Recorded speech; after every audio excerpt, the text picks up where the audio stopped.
Hi, so today we're doing videos to raise awareness on food science.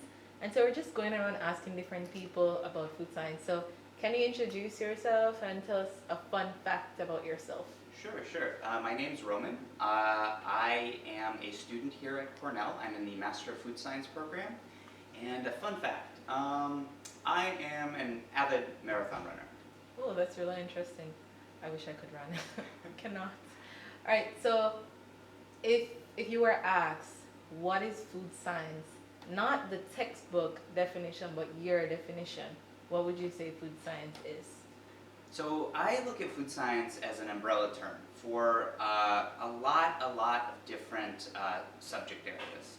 That could include food microbiology, sensory science, food physics, food chemistry, uh, wine studies, enology, even viticulture, beer science, fermentation science. There are, and many other sort of subjects fall under food science. So what made you want to study food science then? So I've always been interested in food science. I have been very interested in the gut microbiome and how that relates to brain function. Whoa. Because of my background in counseling psychology, I've always been interested in sort of where food comes into sort of play in terms of our psychology. It's quite fascinating. So can you tell me like what concentration of food science does your current research fall under? Sure. So I am focused on food microbiology, and I am working with a specific bacteria called Bacillus subtilis natto, and it's used to make natto, which is a popular food in Japan. Hmm. It's true. I used to live in Japan. I love natto actually. Me too, it's delicious. So, can you tell us briefly about your research? Like, what do you do?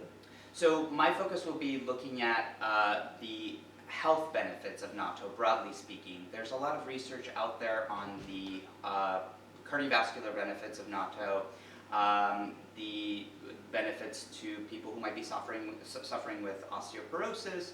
I am looking at the overall health benefits of natto. So longevity, outcomes, which obviously includes, chronic illness like cardiovascular disease and osteoporosis, but also other things.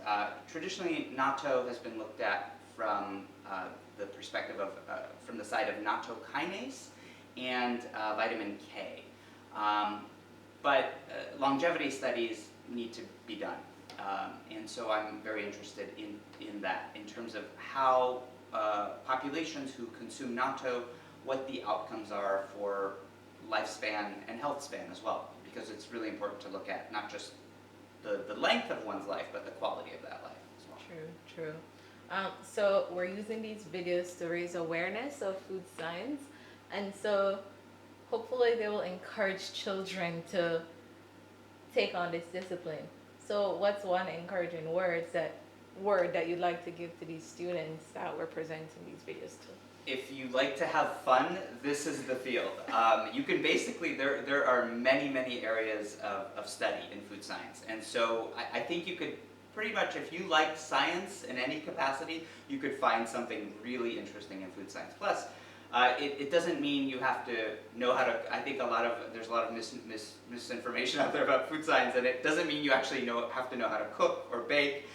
There are a lot of aspects of food science that are not for people who know how to cook, bake, or create food products.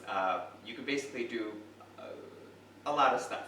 So I'd say if you're looking for something that is a field that's pretty open-minded, it's food science. It's also very interdisciplinary. So we work with psychology in the social sciences, but we also work with business, and we work with the hard sciences, STEM as well, engineering, physics, chemistry, biology, etc.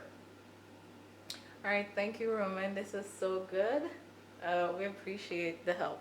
Thank you.